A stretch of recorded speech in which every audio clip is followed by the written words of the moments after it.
Good afternoon, everyone, and welcome to a new series of StarLink Leadership Connection.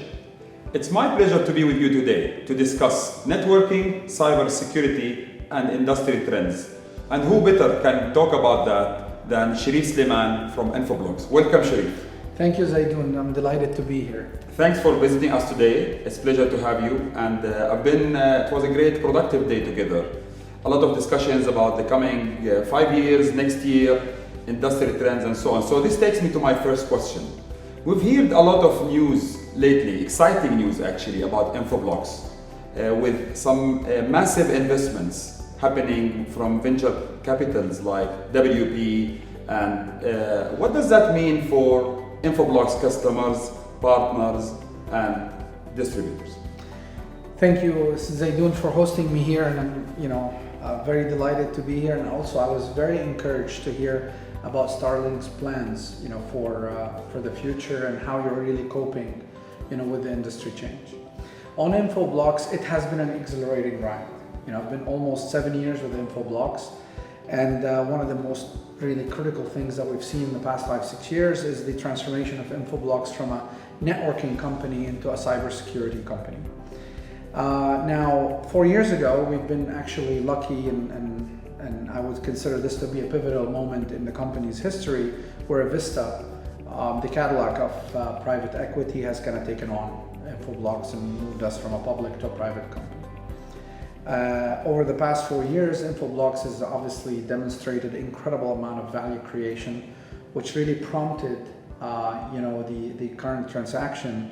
And who else but Warburg Pincus to actually partner with. So now the company is in this kind of 50-50 ownership between Vista, who refused to let go of the company given the company potential, and Warburg Pincus, who has an incredible amount of belief in the company's ability to continue to create a massive valuation.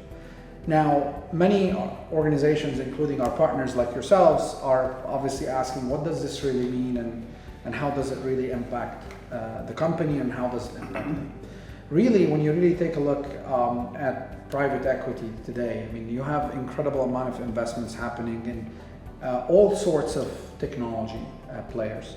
And that's really a reflection of the digital transformation wave that's happening. And fundamentally, what COVID has really done is accelerated digital transformation and has bolstered the idea and the belief that technology is a key to unlocking all kinds of new business models and all new opportunities.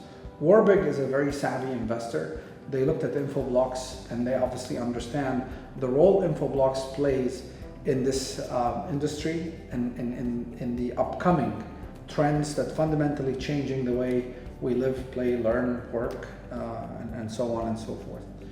So that's basically putting this this transaction in context.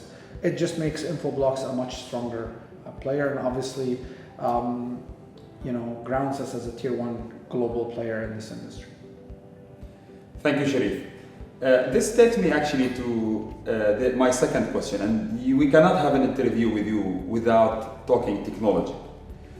We hear today a lot about machine learning, artificial intelligence. Everybody is saying, I'm using machine learning and artificial intelligence in my solution.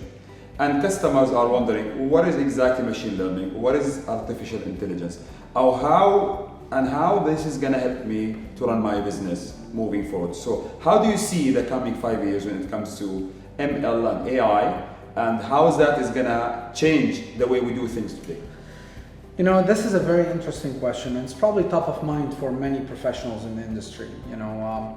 And perhaps the best way to answer this question is to really put the industry, changes and the industry trends into context. For the past 2 decades, we've been building networks centered in the data center. Applications, content, security, internet connectivity was all kind of centered in the data center, and pretty much the geographical dispersity of any organization was all honed back there, for productivity and for connectivity.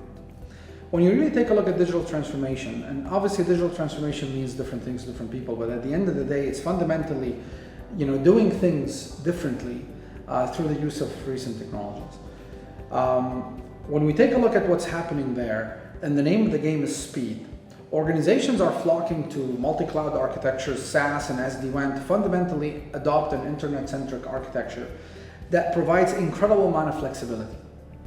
So with that said, you're now starting to see, users and branch offices that traditionally connected through private networking back to the data center are simply adopting internet and internet on-ramp technologies like SD-WAN to connect to content and applications regardless of where they are. Now, when you really take a look at that, what's left of any organization is its brand name. There's no more infrastructure. Their infrastructure is primarily the public infrastructure.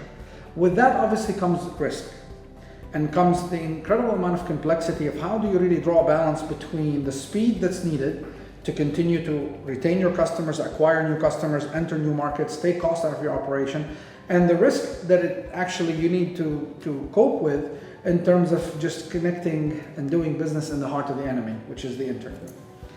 So when you take a look at the massive amount of data and the massive amount of complexity, there is today no way to be able to cope and handle all the changes and all the control and governance by relying on the human element. So we must actually delineate between things that we can really do through automation and obviously things that we need to continue to rely on the human elements for.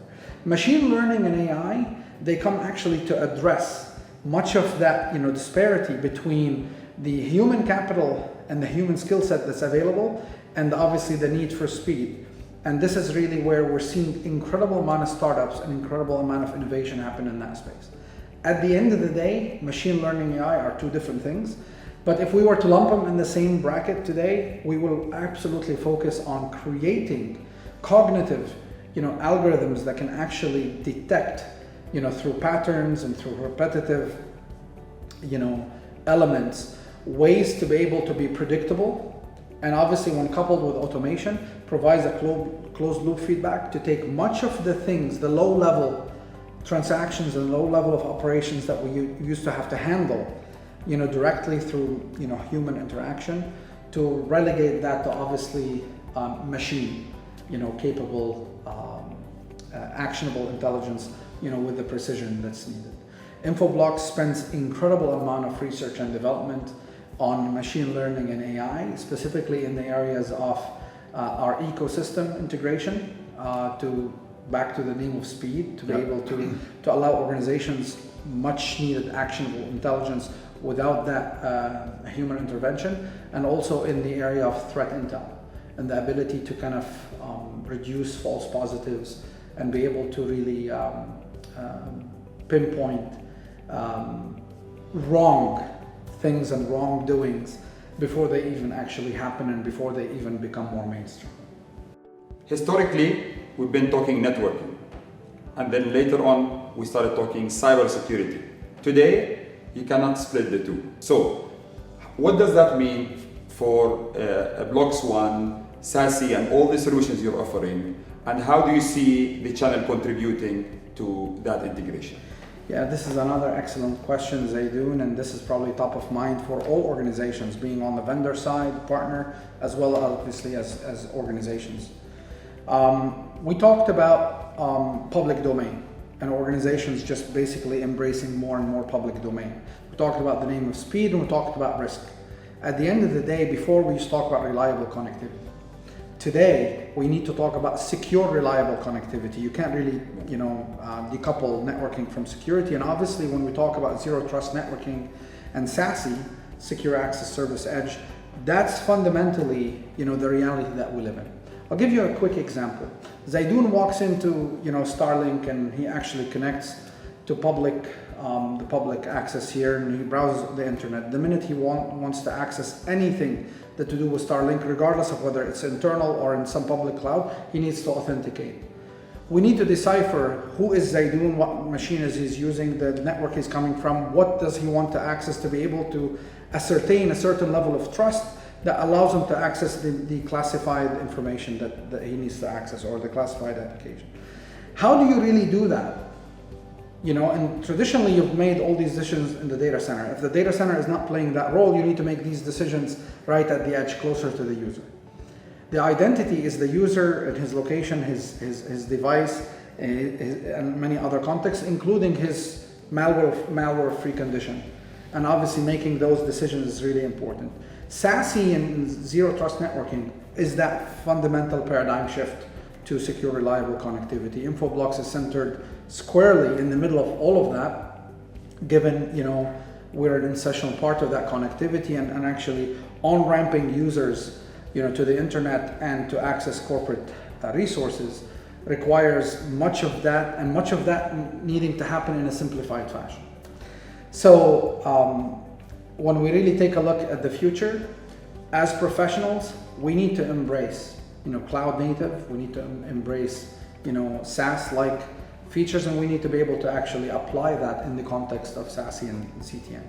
What does this really mean to our partners, and specifically what does it mean to organizations like StarLink?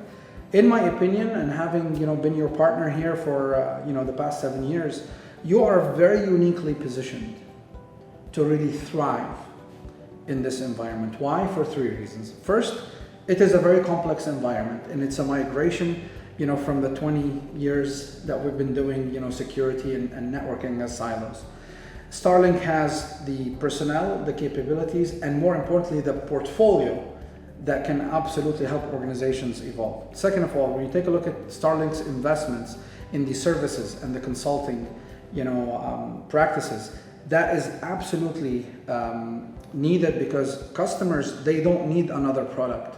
They don't need another solution. They need someone to be able to help them take their journey and their challenges, and for someone to handhold them by actually using the right architecture and the right practices, and having someone like StarLink, who is not a vendor and can represent all vendors equally, can obviously create those solutions and that solution practices. And the fundamental thing, one of the important areas where I see StarLink is focusing on is embracing SaaS. It's not only focused on the legacy logistics and other things, but actually looking at how to incubate SaaS solutions from some of the leading vendors, and being on the front lines of helping our local customers really evolve.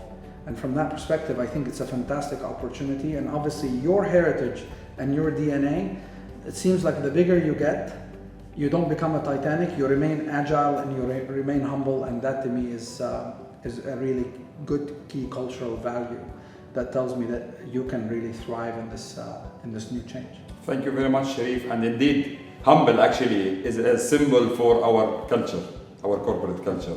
I'd like to thank you for being with us today, and we are committed to this vision. We'll do it together. This week, we have the entire sales team of StarLink getting certified, and we're gonna celebrate that online as we always do. Thank you very much, and let's win together. It's a pleasure to be here. Thank you so much.